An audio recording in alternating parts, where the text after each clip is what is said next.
আজকে সন্ধ্যাবেলা আমি আমার মেয়ের জন্য বানিয়েছিলাম চিকেন সাসলিক। তো তার জন্য আমি ২ রকমের ক্যাপসিকাম নিয়েছি।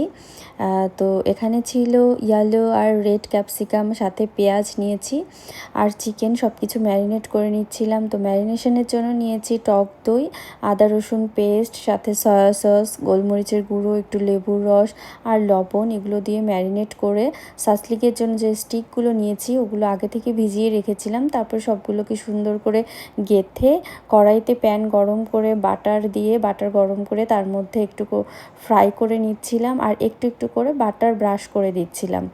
তো আলটিমেট পুরো সাসলিকটা যখন ফ্রাই হয়ে গেছে তখন আমি টিস্যুতে এটাকে সার্ভ করেছি যাতে এক্সট্রা অয়েলটা শুষে নেয়। তো অয়েল খুবই কম ছিল। আর এই দেখো আমার মেয়ের এক্সপ্রেশন, ও যে মুখে নিয়ে খাচ্ছে এটাই আমার জন্য অনেক বেশি হ্যাপি। ও খেতে পারছে না যদিও, বাট এটাই আমি অনেক খুশি।